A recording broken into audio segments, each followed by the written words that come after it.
Juan capítulo 3.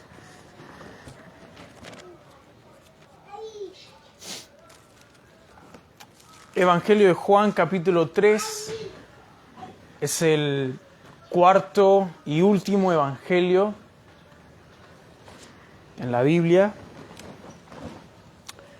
Vamos a leer desde el versículo 14 hasta el versículo 21. Juan 3, 14 al 21 dice la palabra de la siguiente manera. Y como Moisés levantó la serpiente en el desierto, así es necesario que el Hijo del Hombre sea levantado, para que todo aquel que en él cree no se pierda, mas tenga vida eterna. Porque de tal manera amó Dios al mundo, que ha dado a su Hijo unigénito, para que todo aquel que en él cree no se pierda, mas tenga vida eterna. Porque no envió Dios a su Hijo al mundo para condenar al mundo, sino para que el mundo sea salvo por él. El que en él cree no es condenado, pero el que no cree ya ha sido condenado, porque no ha creído en el nombre del unigénito Hijo de Dios. Y esta es la condenación, que la luz vino al mundo, y los hombres amaron más las tinieblas que la luz, porque sus obras eran malas. Porque todo aquel que hace lo malo aborrece la luz y no viene a la luz para que sus obras no sean reprendidas. Mas el que practica la verdad viene a la luz para que se manifieste que sus obras son hechas en Dios. Oramos. Padre, gracias Señor en esta en esta mañana por este privilegio. Oh Dios, háblenos. Suplicamos que confronte, Señor, nuestra confianza en nosotros mismos. Que podamos en esta mañana ver la belleza, la hermosura de nuestro Señor Jesús. Que salgamos impactados y sorprendidos por lo que Cristo ha hecho en aquellos que han depositado su fe en Él. Dios, Padre nuestro, transfórmenos en este día, y mientras su palabra es predicada, convenza los corazones, redarguye los corazones, fortalezca los corazones, anime, Señor, a su pueblo. Padre, yo se lo pido todo en el nombre de Jesucristo. Oro para que me ayude, Señor, me asista en mi debilidad. En el nombre de Cristo Jesús, amén y amén. Tomen sus asientos.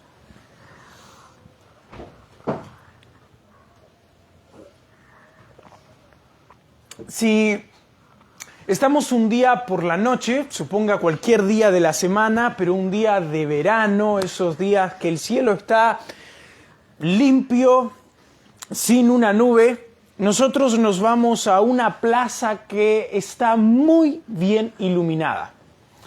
Tenemos luz cada casi metro, se ve todo claramente. Si nosotros prestamos atención, vamos a notar que podemos observar mucho o prácticamente todo de lo que está en ese lugar, pero no vamos a poder ver las estrellas. O no vamos a poder ver toda la luz y la hermosura de las estrellas. Normalmente, cuando está iluminado el lugar, miramos y decimos, no hay tantas estrellas. Lo que pasa es que la luz de la plaza, la luz de la ciudad, opaca el brillo y la luz de las estrellas. Si nosotros quisiéramos poder ver toda la belleza de la constelación y las estrellas y la luz de ellas, es necesario que hagamos una de dos. O bien que apaguemos la luz de toda la plaza y de toda la ciudad, lo que sería un poco difícil, o bien que nos apartemos a un lugar retirado, a un campo, donde no haya nada de luz eléctrica. Entonces ahí vamos a poder notar mucho de las estrellas y de la luz de las estrellas. Bueno, de una manera casi similar, la luz brillante de este versículo 16, porque de tal manera amó Dios al mundo que ha dado a su Hijo unigénito, para que todo aquel que en Él cree no se pierda, mas tenga vida eterna, parece opacar la luz que encandila en todo este pasaje que nosotros tenemos. Y permítanme decir que digo parece, porque en realidad no es así.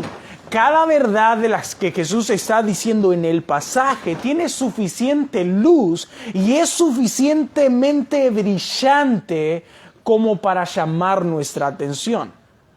Pero digo parece por el hecho de nuestro propio pecado, o tal vez el hecho de nuestra pereza en el estudio y en considerar todas las verdades que se dan en un pasaje, en su contexto y en su texto que estamos considerando. Ahora bien, lo sorprendente no es que los hombres, los cristianos, nosotros permanezcamos reposados en la luz del versículo 16. No, lo sorprendente no es que nos llame la atención el versículo 16, porque si fuese posible que un texto de la Escritura sea más hermoso que cualquier otro texto en toda la Escritura, posiblemente ese sea el versículo 16. Es que ese texto es hermoso. De tal manera amó Dios al mundo. Ese texto es maravilloso y está cargado con todo el peso del Evangelio y tiene en sí mismo un peso doctrinal y teológico enorme. Así que no es sorprendente que cuando leemos ese pasaje, ese sea el versículo que más nos quede en la mente, o que cuando memoricemos ese texto nos olvidemos de todo el resto. Lo sorprendente es cómo nosotros podemos llegar a tomar la luz que nos brinda ese versículo como lo más natural del mundo. Nosotros naturalizamos ese pasaje. Así como naturalizamos la luz de la plaza. Volvamos al ejemplo del principio. ¿Quién de nosotros hemos estado toda una noche, ¿no?, en la plaza, bien iluminado? ¿Quién de nosotros nos hemos quedado con la persona que hemos ido hablando por horas acerca de lo sorprendente que es tener luz eléctrica? Y hemos visto el sistema de cableado y hemos pensado en esta de la energía positiva y la negativa y cómo llegan hasta un foco y eso produce luz. Y cómo es que puede seguir brillando. Y nos hemos quedado atónitos e impactados. No, para nosotros es natural que haya luz. Es más, lo que no es natural es si llega la noche y no tenemos luz en casa y no tenemos luz en la plaza. Ahí sí que nos desesperamos bastante. He tenido la oportunidad de conocer a personas que nunca han estado en una ciudad con energía eléctrica, o por lo menos no han estado mucho tiempo, y no salen del asombro acerca del foco. Ellos están acostumbrados al fuego, a una lámpara. Todavía queda en nuestro país lugares donde no hay energía eléctrica. Ellos sí están asombrados. De esa misma manera nosotros naturalizamos el amor de Dios. Pensamos, la Biblia dice que Dios es amor. Así que lo más natural del mundo, según nuestro razonamiento, lo más lógico es que si Él es amor, es que Él entonces ame. Es lo más lógico, es lo más razonable. Sin embargo, ese razonamiento no es bíblico. Ese razonamiento no debería ser.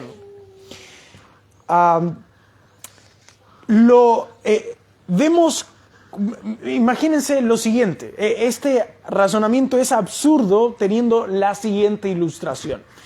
Imagínense que hay una persona que tiene un vecino que es un vecino, con palabras mayúsculas. Es un gran vecino en el peor sentido de la palabra. Este vecino, por las 6, 7 de la mañana, saca su parlante y lo direcciona justo en la ventana donde usted tiene su cama. Y pone una de esas músicas insoportables e imposible de escuchar. Y me he puesto a pensar que tal vez, aunque hay muchas, ninguna puede ser tan insoportable como esa música electrónica pesada que te hace doler la cabeza. Bueno, él pone eso. Y no pone un ratito, sino que lo pone toda la mañana.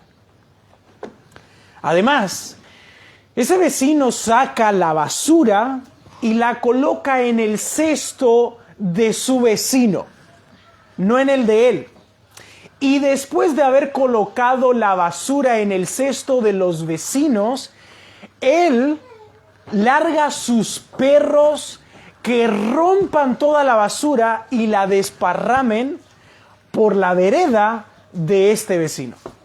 Además, cada vez que va a colgar su ropa limpia, este vecino prende fuego. Y así un montón de cosas podemos anotar. Lo que nosotros podemos entender de manera lógica es que este vecino quiera tener al otro vecino lo más lejos posible de él. Que quiera oírse de ese lugar, o bien que él se vaya, como nosotros decimos, no lo quiere ver ni en figurita. Pero supongan que sale a la mañana y ve a este vecino insoportable afuera y le grita: vecino, qué alegría me da verte. Qué contento, cada vez que te veo me siento bien. Es más, quiero decirte una cosa. Anoche mi esposa y yo compramos una torta y comimos solamente un pedacito porque te la queremos dar. Y quiero decirte, vecino, que cuentes con mi esposa cada vez que quieras limpiar la casa. Ella va a ayudar a tu mujer. Así que cuando lo necesites, decime nada más. Y también me enteré que estabas debiendo al almacén de la esquina. Y como estabas debiendo hace un tiempo, me tomé la libertad de pagar tu cuenta. Y no te preocupes, esto queda entre nosotros, entre vecinos. No es natural, no es lógico, no hay nada de coherente en lo que está pasando ahí. Todos esperamos que lo mínimo que haga es dar vuelta a la cara y no saludarlo. Bueno, exactamente así es el amor de Dios al mundo. Es un amor que no se puede entender. El amor de Dios no es sorprendente por el hecho de amar a mucha gente, sino por el hecho de la gente a quien Él está amando. Como ha dicho el pastor Sugén Michelén en un sermón, el amor de Dios es sorprendente si Él ha decidido amar a 10 millones de personas o si Él ha decidido amar a una sola persona. Es que el amor de Dios sigue siendo sorprendente, porque estas personas son dignas de su odio, de su ira y de sus desprecios. Pero Dios ha decidido amarlas. Así de sorprendente es el amor de Dios. Así que cuando usted sepa por el testimonio que el Espíritu de Dios le da a su corazón de que usted es alguien que es amado por Dios, no supere eso. Eso no es natural. Eso no es lógico. Eso es sorprendente. Oh, hermanos, que nunca superemos el hecho de que un Dios santo y justo haya querido y decidido amar a pecadores como nosotros. Pero este versículo 16 está dentro de un discurso de Jesús, que específicamente empieza en el versículo 10 y va a finalizar en el versículo 21. Nicodemo, un fariseo, un principal entre los judíos, el maestro de Israel, se acerca hasta Jesús de noche y empieza a haber una conversación. Palabras de Jesús, palabras de Nicodemo, hasta que Jesús acorrala a Nicodemo, lo deja entre la espada y la pared y no lo deja hablar y comienza a sermonearlo. Literalmente Jesús está evangelizando a Nicodemo. Le está predicando el evangelio. Y en el evangelio, según lo presenta Jesús, el aspecto sobresaliente es creer, es tener fe. En 4 versículos, 5 veces se repite la palabra creer. Si ustedes ven en el versículo 15, 16, 17 y 18, está la palabra creer. Y si tomamos en un aspecto un poquito diferente, en el versículo 12 Jesús dice 2 veces la palabra creer. Hasta por repetición Jesús está haciéndonos notar que el aspecto distintivo en el evangelio es creer. Jesús le está haciendo hincapié a Nicodemo que todo es una cuestión de fe. Para Jesús, el mundo se divide solamente en 2 clases de personas: los que creen y los que no creen. No hay un término intermedio. No, los que creen y los que no creen. Fíjense el versículo 18. El que en él cree. Y después dice, pero el que no cree. Son dos grupos de personas. Nada más. Para Jesús es así. Ahora, hablando de evangelio y el evangelio según Jesús, ¿se ha preguntado usted en algún momento cuál es el verdadero evangelio? Porque hay tantas iglesias, hay tantos grupos. Los mormones hablan de Jesús, sin embargo son falsos. Los testigos de Jehová hablan de Jesús, sin embargo son heréticos. Los católicos hablan de Jesús, sin embargo son apóstatas. Y dentro de la iglesia protestante hablamos de Jesús, y ahí sumo a todas las denominaciones que hay dentro de la iglesia protestante. ¿Cómo sé yo si estoy creyendo al evangelio correcto y al evangelio verdadero? Usted debe toparse con esa realidad. ¿Qué le contesta a un mormón? ¿Qué le responde a un testigo de Jehová o a un católico?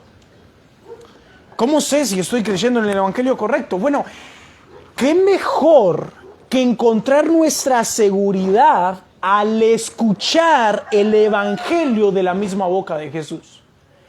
Si el evangelio lo predica Jesús y como lo anuncia Jesús, nosotros depositamos nuestra fe ahí, no sé si armé bien la oración, entonces podemos tener la seguridad de que estamos creyendo al evangelio correcto.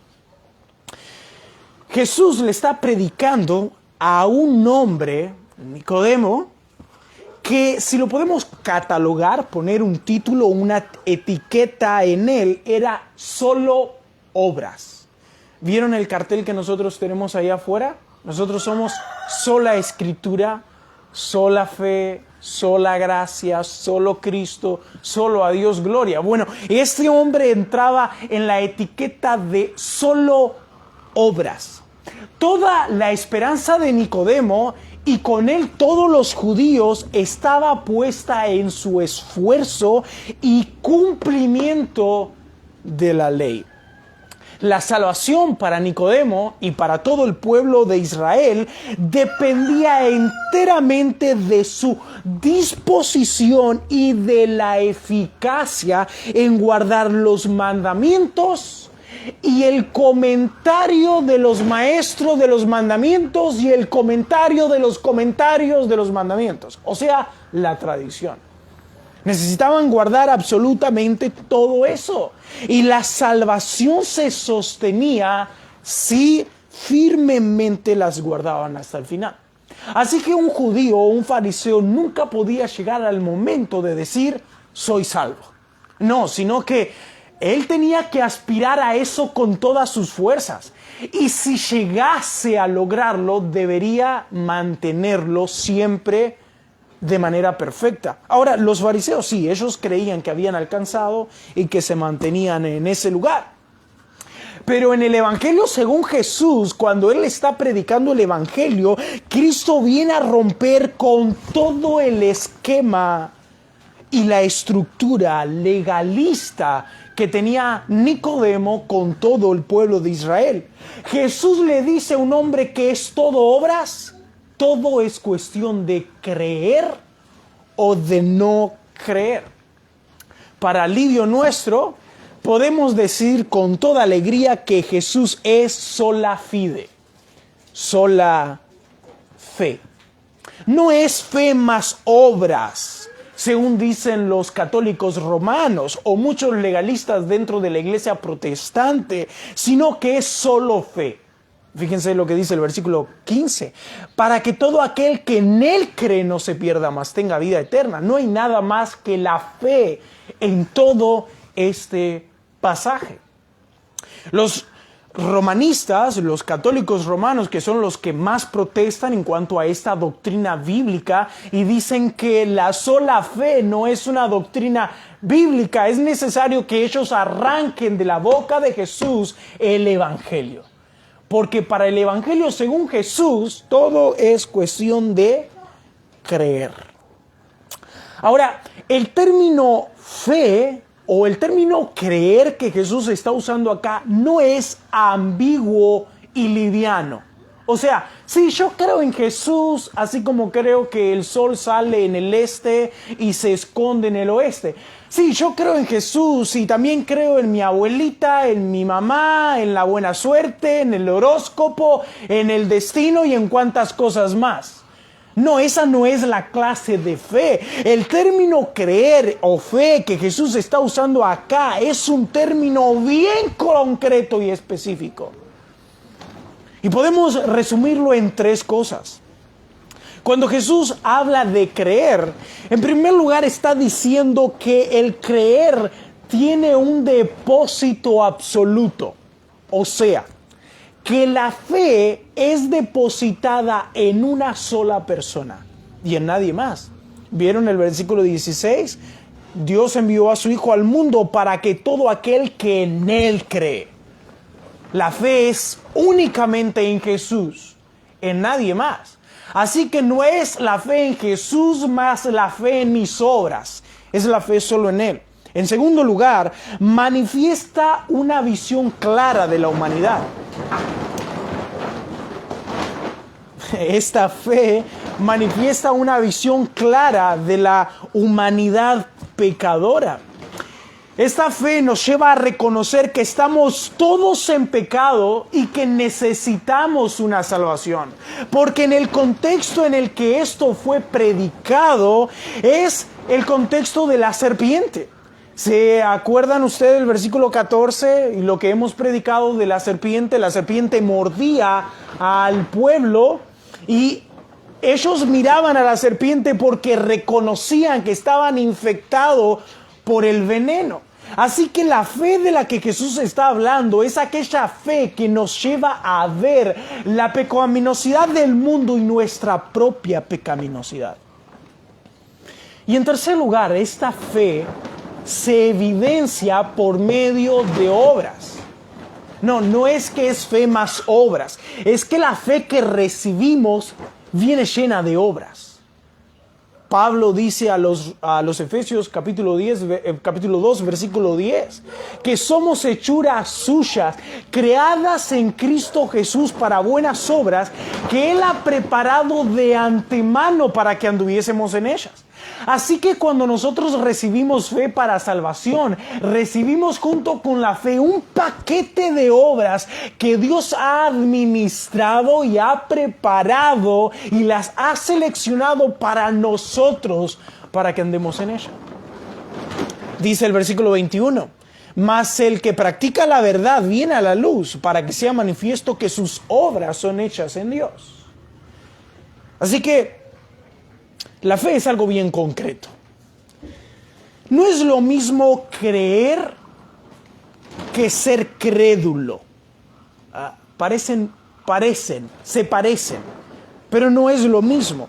Una persona que cree es aquella que ha recibido una transformación en su corazón y ha sido convencido por la palabra del Señor de su pecaminosidad, de su pobreza espiritual y de su absoluta necesidad de salvación y de un Salvador.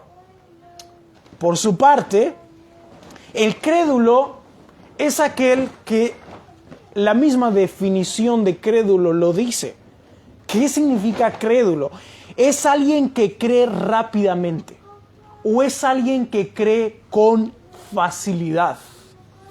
A.W. Tozer, en uno de sus libros que se llama Caminando por una senda marcada, hace una distinción muy buena sobre la fe y la credulidad. Y cito, dice así: la credulidad y la fe son, respectivamente, como hongos venenosos y comestibles, lo suficientemente cercanos en apariencia para confundirlos, pero tan desemejantes que su efecto son precisamente los opuestos. O sea, si uno come un hongo comestible, te va a alimentar. Si uno come un hongo venenoso, va a producir la muerte. Dice Tozer, la fe pertenece a los de corazón sencillos, la credulidad a los simples de mente. Fin de sus palabras. ¿Qué significa todo esto? Bueno, que el hombre que tiene fe, como hemos dicho, ha sido convencido absolutamente de las verdades bíblicas y para él, después de haber sido convencido por la palabra del Señor, no hay nada más real y verdadero que el Evangelio de Dios. Esa persona se encuentra firme e inamovible en la palabra de Dios porque él está totalmente seguro que el Evangelio es toda la verdad y no se mueve de él. Por su parte, el crédulo es llevado por aquello que toca de cerca sus emociones y sus deseos. El hombre de fe es atraído por la verdad de Dios. Pero el crédulo es atraído por lo llamativo, por lo entretenido y por lo novedoso. Lo llamativo es que en el día de hoy tenemos muchas iglesias y tenemos montones de pastores queriendo pastorear a crédulos. Ellos se esfuerzan en pastorear a ese tipo de persona y por eso entonces necesitan recurrir constantemente en el culto a cosas que toquen de cerca sus emociones. Así que es necesario que se haga show, que se pongan luces, música popular y moderna, que se cuente chistes, que se toque el humanismo, que se hable del exitismo, que haya un programa cargado de activismo para que no se aburran. Aún más, si la Copa América o el Mundial interfiere con el culto, mejor cambiemos el culto. Porque no sea que no quieran venir. Y ya que Argentina ganó la Copa del Mundo, hagámosle también un homenaje a Messi. Sí, esto todo pasa para retener y para pastorear a crédulos. Pero los pastores no han sido llamados a pastorear a cabritos. No han sido llamados a pastorear a crédulos, a hombres que son llevados por sus emociones, sino que han sido llamados a pastorear a hombres de fe que amen la palabra de Dios. No a nadie más, a nadie más. Hermano, si no le retiene a usted acá la palabra del Señor, la verdad de Dios, nosotros no vamos a hacer un esfuerzo mayor para poder retenerlo. Es solo el Evangelio, es solo Cristo. Si necesitamos a los jóvenes del día de hoy y a las personas del día de hoy no sacarles la guitarra, la batería, el micrófono, no sacarles la reunión de joven para que ellos no se vayan al mundo, entonces ellos nunca estuvieron en Cristo por causa de Cristo. Es más, nunca estuvieron en Cristo. Son simplemente hombres crédulos. ¿Cómo identificamos entonces a un hombre de fe? ¿O cómo nos identificamos nosotros mismos como hombres de fe? Usted necesita responder algunas preguntas. ¿Las verdades del Evangelio impactaron y transformaron toda su vida práctica? ¿Usted puede notar que después de que depositó su fe en el Evangelio de Dios, toda su vida ha cambiado? Toda su cosmovisión acerca de la humanidad, acerca de los hombres, cambió. Cambió su manera de hablar, cambió su manera de relacionarse, cambió su manera de contestar. Tuvo que haber una transformación ahí. ¿Qué tan dedicado está usted a la caridad? ¿Está preocupado e interesado y dedicado en ayudar a los demás? ¿Le interesa la salud y el bienestar de sus hermanos? Y esta palabra no es yo me preocupo o Dios quiera que fulano de tal se sienta bien. No, esto es una acción, es una preocupación que lleva a accionar de manera voluntaria y constante en otros. ¿Usted acciona en beneficios de otros y no del suyo propio? ¿Usted hace algo por alguien, sea su hermano, sea el mundo, por el beneficio de él y no esperando tener un beneficio a través del beneficio? Santiago 2 es muy claro y específico en eso. Santiago dice, muéstrame tu fe por tus obras. Y él va a ser muy concreto. Si vas a ver a un hermano que no tiene para comer y no tiene para vestir, y le dices, hermano, Dios te bendiga, ve a tu casa, caliéntate y come bien. Santiago dice, ¿puede la fe del tal salvarle? No, hermanos, es que no puede ser una persona que puso su fe en Dios, que viva igual a antes, que no se preocupe por nadie y lo único que quiera es un beneficio personal. Así que el creer del que Jesús está hablando en estos pasajes no es algo superfluo, es algo bien concreto, es algo bien sólido.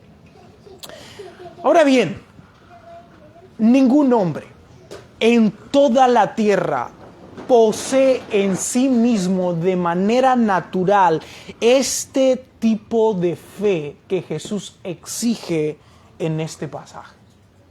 Nadie puede tener esta fe. Nadie, no es que nadie puede, nadie tiene esta fe de la que Jesús está hablando en este lugar. Miren lo que dice el versículo 20 y 21. Porque todo aquel que hace lo malo aborrece la luz y no viene a la luz, para que sus obras no sean reprendidas. Mas el que practica la verdad viene a la luz para que sea manifestado que sus obras son hechas en Dios. Le pregunto, cuando usted vino a Cristo, ¿usted vino porque era alguien que practicaba la verdad? ¿O usted puede notar que cuando vino a Cristo estaba totalmente embarrado de pecado? Estaba bien complicado en cuanto a toda su vida moral. Nosotros no somos de esas personas que son de la verdad. Además, Pablo en Romanos 3, versículo 9, dice, hemos acusado a gentiles y a judíos que todos están bajo pecado. ¿Cómo entonces un hombre puede llegar a creer como Jesús está pidiendo acá si no tiene de manera natural esta fe? Bueno, acá es importantísimo el orden del discurso de Jesús. Jesús ha dicho a Nicodemo, te es necesario nacer de nuevo. Porque antes de la fe salvadora hay regeneración. Hay un nuevo nacimiento.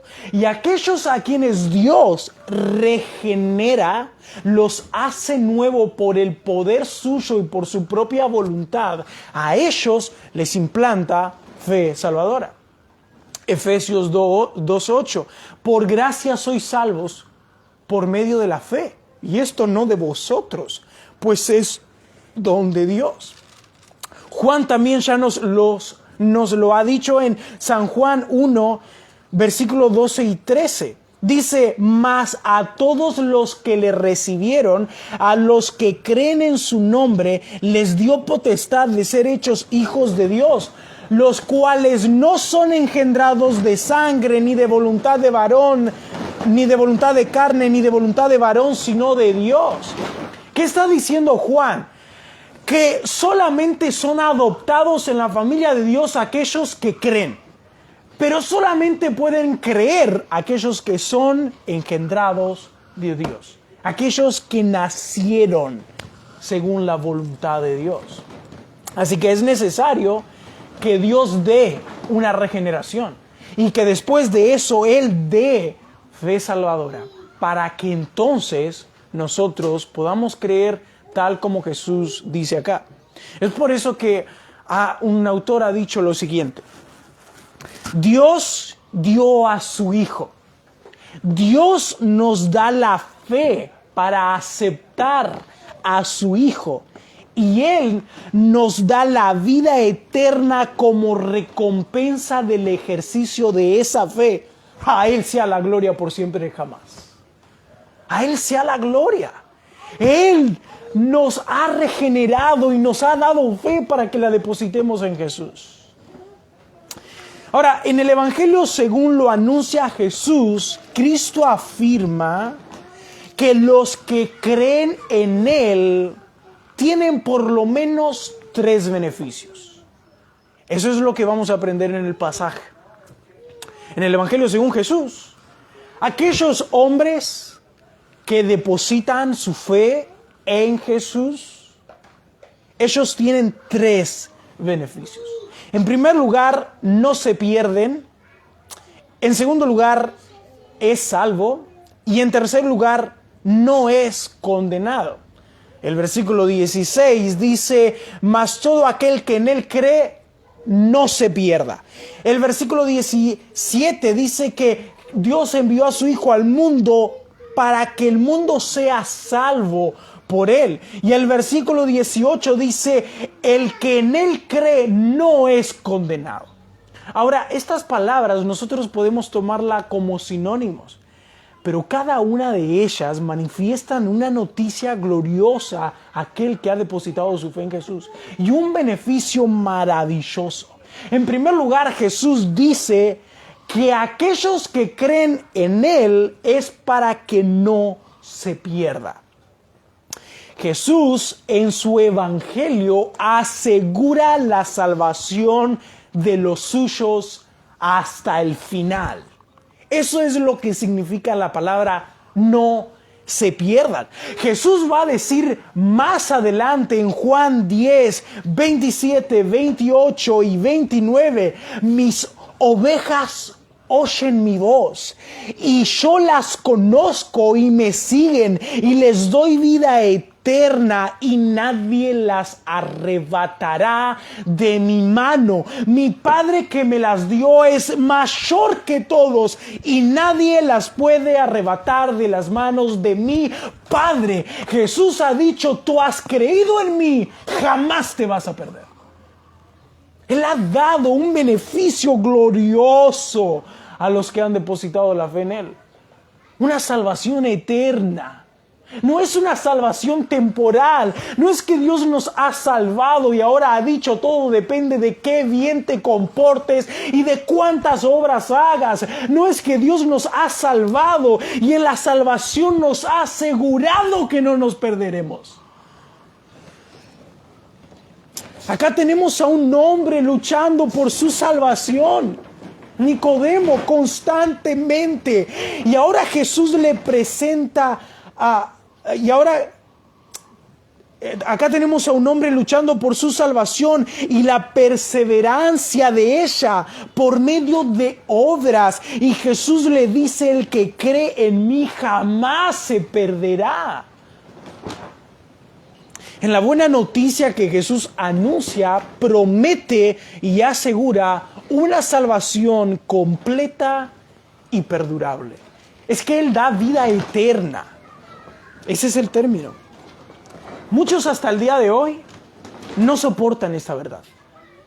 No aguantan esto. Ellos se tapan los oídos, rompen sus vestiduras y no asimilan que la salvación es eterna y que no se puede perder. Porque Jesús le prometió a los creyentes: no se perderán.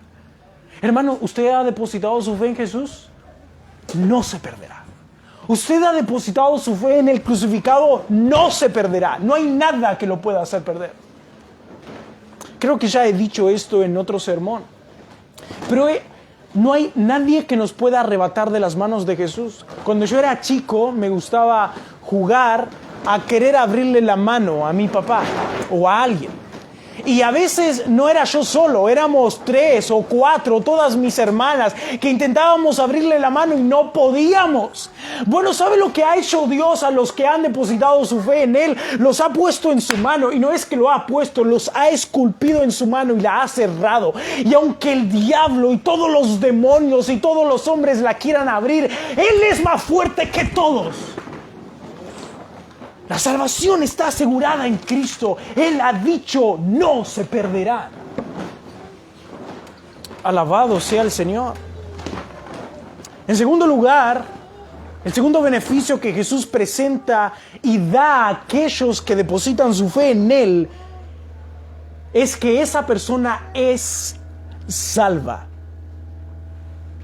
Y al mundo, que se especifica en este lugar, el versículo 17... porque no envió Dios a su Hijo al mundo para condenar al mundo, sino para que el mundo sea salvo por Él. Hemos de tomarlo, como hemos hablado en el sermón pasado, como el mundo de los elegidos, como el mundo del pueblo de Dios, como el mundo de su iglesia.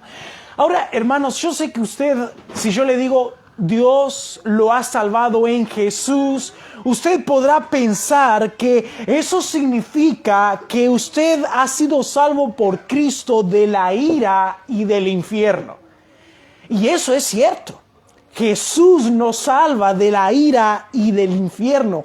Pero si nosotros nos quedamos solamente ahí, tendremos una visión muy limitada y pequeña de la salvación. Es que el término salvación acá significa todo.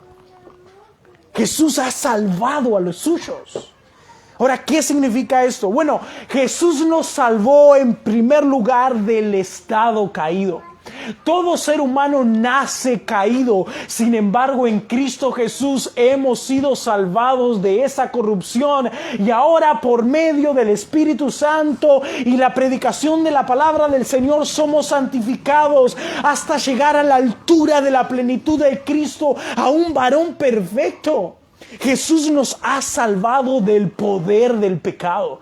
El pecado era nuestro amo. Él nos tenía esclavizado y Cristo nos salvó de él.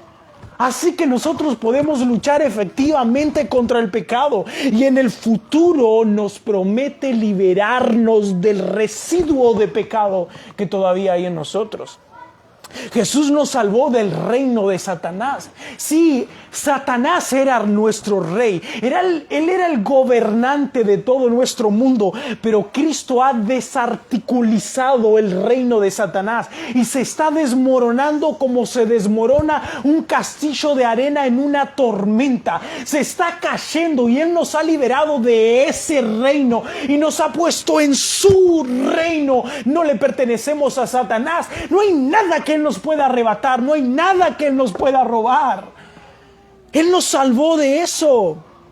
Además, Jesús nos salvó para que seamos un pueblo celoso, para que seamos un pueblo justo, para que seamos un pueblo santo y de buenas obras. De tal manera que cuando Él nos tome y nos presente delante de su Padre, Él nos presente como una novia blanca, pura, sin mancha y sin arruga, porque Él nos salvó de toda la contaminación. Todo cristiano, por ende, debe vivir sobria, justa y piadosamente. Debe vivir de esa manera. Él debe luchar con fuerza, con audacia, con determinación contra el pecado y notar repetidas victorias contra él. Porque hemos sido salvados del poder del pecado. No quiere decir eso que no pequemos, pero quiere decir que vamos a experimentar repetidas victorias. Debe manifestar una vida íntegra, noble y sacrificial. Eso quiere decir que somos salvos de nuestro egoísmo. Hemos sido salvados de nuestro orgullo, por lo que, hermanos, nosotros podemos manifestar un amor santos, uno para con los otros y un compromiso absoluto con todos los hermanos en todo el tiempo, toda la semana. Cuando Jesús dice que Él ha venido a salvar y que Él salvó, Él quiere decir que hemos sido salvados de la corrupción y que podemos manifestar una vida ascendente y creciente en santidad y amor. Ahora, hermanos, esto es dado como una promesa. El Señor ha dicho que ha venido y ha salvado al mundo. Esto no es algo que pertenece a mañana. No, Jesús ha dicho que ya nos ha salvado. Y aunque nosotros luchamos, y vaya que sentimos la lucha que tenemos contra nuestro pecado, nosotros no luchamos sin esperanza. Nosotros no luchamos sabiendo que vamos a perder. Nosotros luchamos sabiendo que somos completamente campeones, porque Jesús es el victorioso. Ese es el beneficio que Jesús da a los que han depositado su fe en Él. Pero en tercer lugar, el tercer beneficio que Jesús brinda a los que creen en Él es que esa persona no es condenada. Versículo 18. El que en Él cree no es condenado. Ahora, hermanos, mientras que el primer beneficio resalta la seguridad de la salvación, todo aquel que ha sido salvo, ese está seguro y no se va a perder. Y mientras que el segundo muestra la eficacia de la salvación, Cristo nos salvó como un todo, este tercero manifiesta la inocencia de los salvos. Los que creen en Jesús son considerados inocentes delante del tribunal de Dios. Hermanos, ¿usted puede pensar en eso? Que usted, para delante del tribunal de Dios, usted es una persona inocente. Ahora, los cristianos, los que han depositado su fe en Jesús, no es que son inocentes por el hecho de no haber pecado nunca, no, sino que ellos han sido justificados gratuita y completamente en la justicia de Jesús. Romanos capítulo 5, justificados pues por la fe, tenemos paz para con Dios. No somos condenados porque somos inocentes. Y somos inocentes porque hemos sido justificados por la justicia de Jesús. Y a su vez, no somos condenados porque nuestra deuda ya ha sido saldada. Jesús ha tomado nuestros pecados en sus hombros y los ha pagado todos en la cruz. Segunda de Corintios 5:21. Al que no conoció pecado, por nosotros lo hizo pecado, para que nosotros seamos justicia de Dios en Jesús. Así que, hermanos, los cristianos podemos cantar, como hemos celebrado en la apertura de esta reunión en el Salmo 32. Bienaventurado aquel cuya transgresión ha sido perdonado y cubierto su pecado. Bienaventurado el hombre a quien Jehová no culpa de iniquidad. Hermanos, los cristianos, aquellos que entienden el beneficio que tienen por depositar su fe en Jesús, podemos tomar Romanos 8 y cantar y gozarnos alegremente. Dice el versículo 1, ahora pues ninguna condenación hay para los que están en Cristo Jesús. Y ninguna, ¿sabe qué significa la palabra ninguna? En el griego, en el hebreo y en el español significa ninguna. No hay condenación para los que han depositado su fe en Él. Y en el versículo 33, ¿quién acusará a los escogidos de Dios? ¿Hay alguien que pueda acusarnos? Dios es el que justifica. ¿Quién es el que condenará? ¿Quién puede venir y condenarnos? ¿Quién puede ir delante de la presencia de Dios y condenarnos? Pablo dice, Cristo es el que murió. Más aún, dice Pablo, si no te basta la muerte de Cristo para entender que nadie es condenado si ha depositado su fe en Jesús, Él es el que también resucitó. Es el que además está a la diestra del Padre y que también intercede por nosotros. Todos, hermanos, todos nuestros pecados los pagó Jesús. Jesús pagó todos nuestros pecados. No es que Él pagó solamente aquellos que estaban pendientes antes de poner nuestra fe en Él. No, como algunos dicen, que Él perdonó nuestros pecados pasados. No, es que cuando Él murió en la cruz, nuestros pecados eran todos futuros. Y Él los perdonó todos. Todos y cada uno de ellos. Así que, hermano, cada vez que usted peque, que lo va a hacer, y cada vez que su mente quiera decirle no tenés perdón, cada vez que Satanás venga y decirle otra vez pecaste, y el Señor te podrá mirar, dice, Satanás, ¿quién me condenará? Jesús es el que murió y el que resucitó. Ninguna condenación hay. He depositado mi fe en Él. Hermanos, este es el Evangelio según Jesús. Solo fe. Solo fe. Solo fe. A los que han depositado su fe en Jesús, Él les otorga una salvación que no se puede perder. Y una inocencia que es imposible de corromperse. Somos inocentes. Porque la inocencia de Él ha sido depositado en nosotros. Pero escúchenme bien. En el Evangelio según Jesús, también se dedica unas pequeñas palabras a los que no creen. Dice el versículo 18. Pero el que no cree ya ha sido condenado, porque no ha creído en el nombre del unigénito Hijo de Dios. Porque todo aquel que hace lo malo aborrece la luz y no viene a la luz para que sus obras sean reprendidas. El Señor tiene dos palabras para los que no creen: su estado y el motivo de su estado. En primer lugar, Él habla sobre su estado en el versículo 18 y Él dice, están condenados.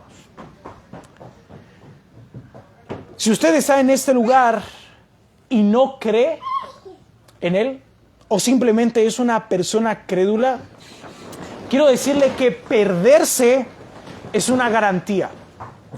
Y la salvación es una imposibilidad. Y la condenación es un hecho ya en Dios. Usted ya se encuentra condenado. Dios ya ha visto cada uno de sus pecados y ha sentenciado en la eternidad el veredicto por ellos.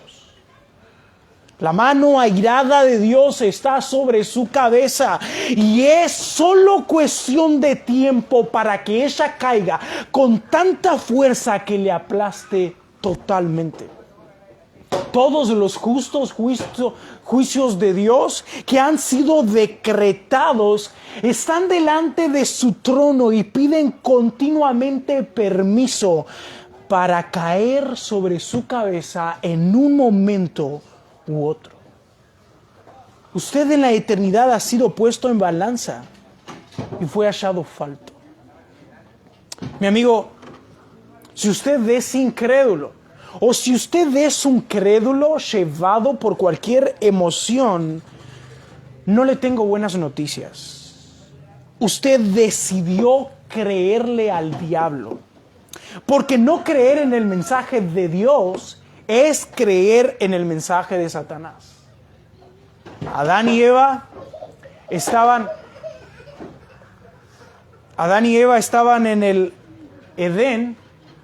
Y el Señor les dijo, no comas de este árbol, no comas de este fruto, porque el día que de él comieres ciertamente morirás.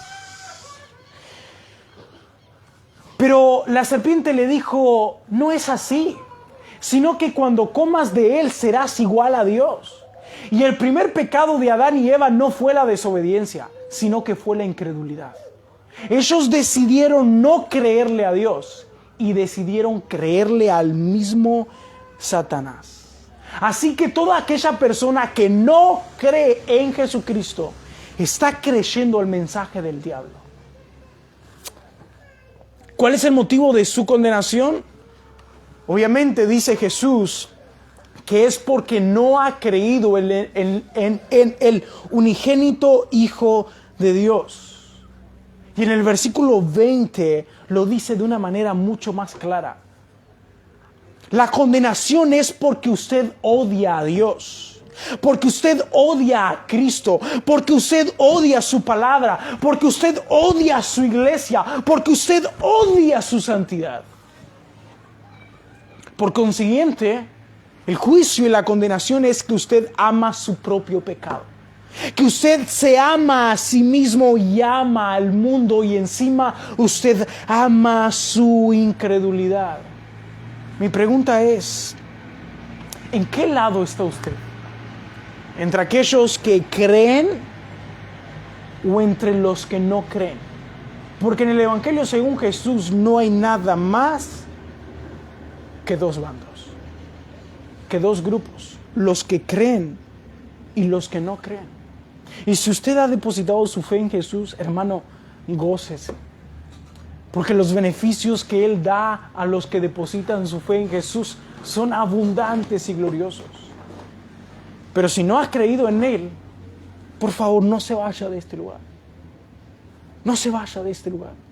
Porque el mensaje es para usted. Crea en Él hoy y reciba todos estos beneficios por la sola fe. Oramos al Señor.